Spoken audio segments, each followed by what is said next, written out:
Some mysteries don't wait to be discovered, they chase those who are destined to face them. And today, the silence of the universe cracked open for Eric. Eric stood at the edge of the abandoned observatory, feeling the desert wind brush against his face as if carrying a warning. For weeks, strange signals had been interrupting the deep space monitoring systems, patterns too structured to be natural yet too chaotic to be human-made. As he reviewed the data once more, the same pulsating frequency returned, stronger than before. The realization left him breathless. Something far beyond their world was trying to communicate. Inside the research facility, emergency lights flickered as technicians hurried across the control room. Every screen displayed the same warning: unidentified transmission detected. Eric's colleague Mira rushed in, her expression tense but curious. She had spent years studying cosmic anomalies, yet even she couldn't explain this intrusion. Together, they stared at the waveform, watching it bend and shift like a living heartbeat. It felt less like a signal, and more like a knock. Night settled, but the signal refused to stop. Eric replayed it on loop, convinced there was structure hidden inside the noise. And then he heard it, an echo, faint but deliberate, like a coded whisper from the void. His pulse quickened. If this was artificial, it meant intelligence. If intelligent, it meant intentional. And if intentional, they were being contacted. Mira leaned closer, trembling slightly as the sound repeated. "This isn't an accident," she whispered. The following day brought no relief. Weather satellites began malfunctioning simultaneously across multiple regions, all displaying the same irregular readings. Power grids flickered, drones fell from synchronized flight paths, and global systems reported intermittent interference. Everything pointed toward the same frequency Eric had detected. It was as if the entire planet was being scanned. Or mapped. The thought chilled him. Nothing human could cause disruptions across continents in perfect harmony. Late in the evening, a sudden blackout swallowed the facility. Emergency generators hummed to life, casting long shadows across the metallic walls. Eric walked through the dim corridors, guided only by red emergency lights flickering like warning beacons. When he entered the server room, he froze. The central display was glowing with a symbol he had never seen before. A sharp, angular shape pulsed in rhythmic intervals, matching the frequency of the signal. Mira joined him moments later, her breath catching as she stared at the screen. "It's a pattern," she said softly. "Not random. Not natural." The symbol shifted again, forming what looked like a map, but not of Earth. Eric recognized none of the star alignments. It was a sky that didn't belong to their galaxy. The realization hit them both simultaneously. Whatever was sending this message wasn't near. It was impossibly far away, and unimaginably advanced. Outside, thunder cracked across a cloudless sky. The ground trembled lightly, as if the planet itself had exhaled. Eric stepped outside and gazed upward. The stars looked different tonight, brighter, sharper, as though someone had peeled back a veil. A moment later, streaks of light shot across the sky, far too slow to be meteors yet far too fast to be aircraft. The silence was terrifying. It felt like the universe was watching. Back in the control room, technicians scrambled to decode the symbol. Eric noticed something unsettling, a faint outline forming behind the central glyph. When enhanced, it revealed a silhouette resembling a colossal structure drifting through space. Myra's voice trembled as she zoomed in. "That's not a ship, it's a fleet." The transmission wasn't just a message, it was a preview. A warning. Or a countdown. As fear spread through the team, Eric tried to steady his thoughts. What if the signal wasn't hostile? What if it was a distress call? Or a final message from a civilization on the brink? But the interruptions in Earth's system suggested otherwise. This was deliberate, powerful, and growing stronger with each passing hour. Something was approaching, and the universe rarely repeated itself without purpose. At midnight, the signal abruptly stopped. The screens went dark, the symbol vanished, and the facility returned to an unnatural stillness. Yet the air felt heavier, charged with an unseen tension. Eric knew this wasn't the end, this was the beginning. The last line in the log flashed one final message: position locked. His heart dropped. Whatever had scanned Earth had now found exactly what it was looking for. The following morning, Eric awoke to a world drowning in fear and speculation. News channels across the globe reported the same mysterious distortions, communication blackouts, satellite failures, and the appearance of strange lights in multiple regions. Governments reassured the public that everything was under control, but Eric knew this was far from the truth. The signal hadn't just observed Earth, it had touched it. And anything capable of influencing an entire planet so quickly was beyond human comprehension. Inside the facility, the atmosphere was thick with tension. Engineers whispered among themselves, debating whether this was a technological anomaly or the beginning of something far more dangerous.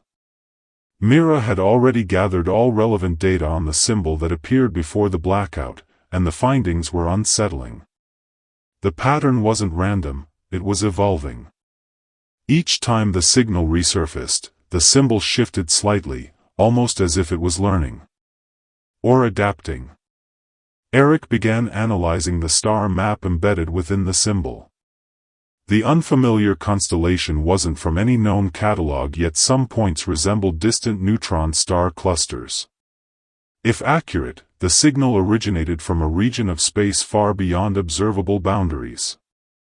Nothing from that distance should reach us with this clarity, Mira murmured, staring at the expanding waveform. It was like hearing a whisper from the other side of the universe, too precise to ignore and too loud to pretend it wasn't real. A sudden alert flashed across the main screen. The signal was back, but this time, it wasn't just a frequency, it contained a pattern of pulses at perfect intervals. Eric quickly synchronized the readings, aligning each pulse with the previous symbol. As the data combined, a new image formed, sharper and more complex. Mira gasped. It resembled a circular structure, immense in scale, with multiple rings rotating at different speeds.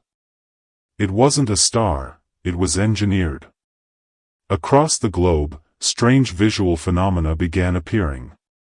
In some regions, people reported faint shimmering in the sky, like transparent waves bending the atmosphere. In others, electronic devices flickered whenever the signal pulsed. Scientists speculated these anomalies were temporary distortions caused by the energy patterns embedded within the transmission. But Eric saw them for what they truly were, warnings. The universe was rippling, reacting to something vast approaching. That evening, Eric stood outside alone, staring at the hazy horizon. The air felt heavier, carrying a metallic taste as if the atmosphere itself was being rearranged. He remembered stories from old space mission logs, brief, unexplainable distortions recorded seconds before probes lost contact. Back then, they seemed like random malfunctions. Now, they felt like pieces of a puzzle finally snapping into place. Something powerful was crossing boundaries humans didn't even understand. Back inside, Mira played the signal at reduced speed, examining each pulse in isolation. "Listen," she whispered as the room fell silent. Each pulse carried a faint echo, almost like a distant hum layered beneath the frequency. When amplified, the hum resembled a voice, not human, but rhythmic. Almost mechanical. The realization struck them both: this wasn't just communication. It was scanning, cataloging, and mapping everything it touched. A new alert triggered on the command panel. Global satellites aligned themselves momentarily without any human command, pointing toward a specific region of the sky. The coordinates matched the unknown star map. Eric and Mira exchanged horrified glances. "It's directing our satellites," Mira whispered. The idea seemed impossible, yet they were witnessing it. Something out there was remotely influencing Earth's systems, shaping them like tools for its own purpose. As the night deepened, the facility's sensors detected a faint but steady energy signature entering the outer layer of the solar system. The reading was unlike anything recorded before, massive, stable, and unerringly precise. It didn't drift or fluctuate. It moved with intention.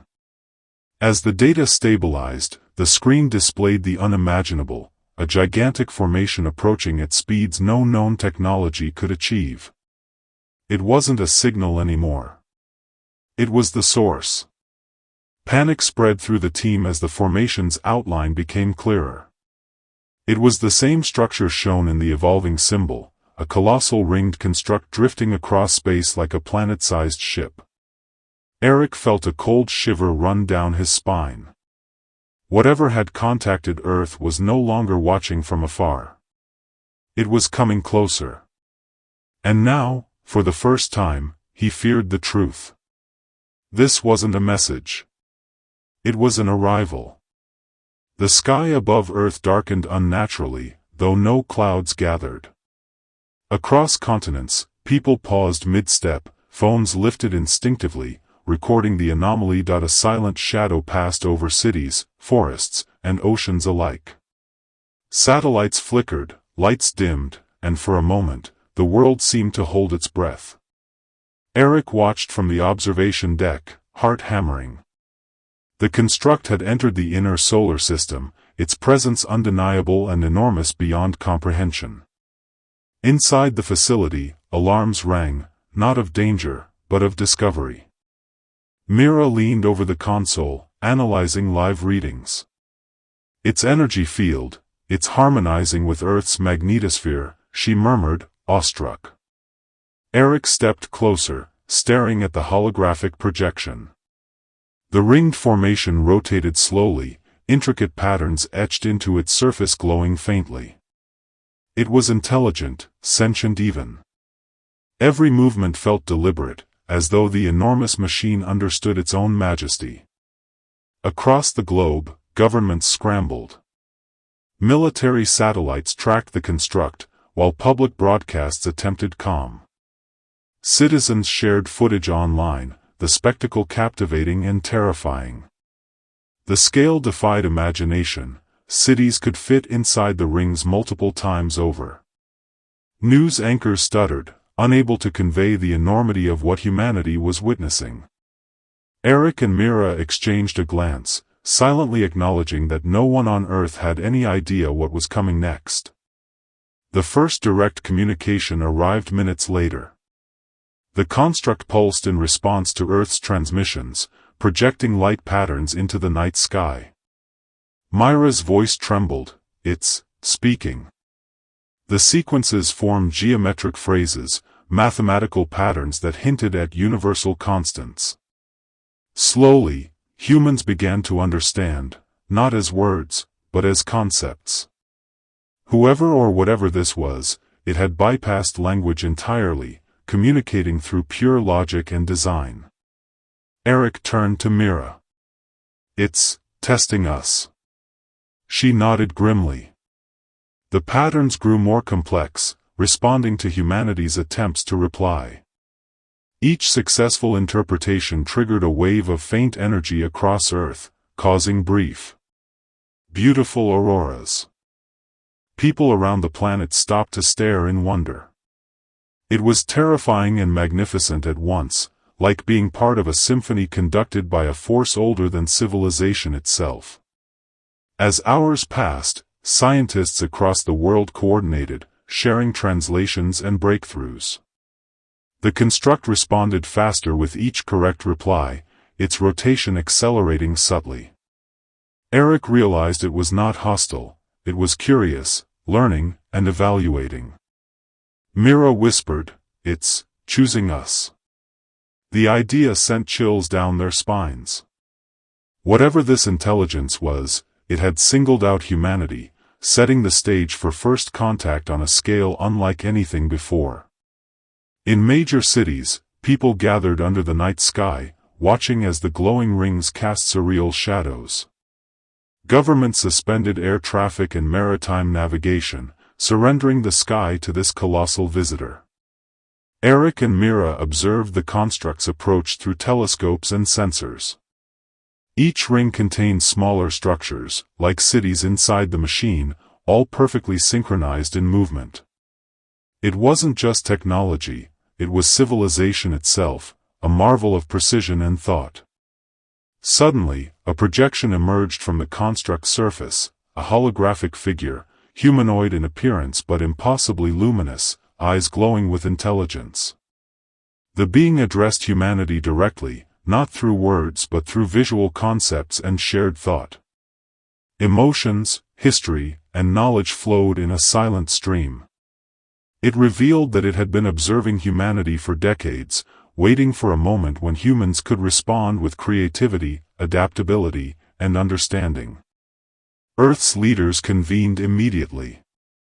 Eric and Mira briefed them on every nuance of the contact. President Carter stood, watching the projection, or reflected in her gaze.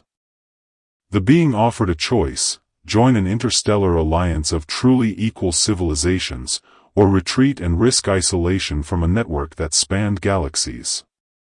The message was clear: humans had proven themselves worthy, not through domination, but through resilience and ingenuity. The construct lingered in orbit, luminous rings rotating against the night sky, a silent sentinel awaiting humanity's decision. Across the world, people whispered in amazement and fear, realizing that the universe was far larger, stranger, and more magnificent than they had ever imagined. Eric clenched his fists. Mira exhaled slowly.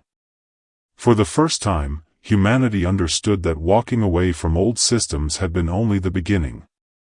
The real journey, among the stars, as equals, was about to begin.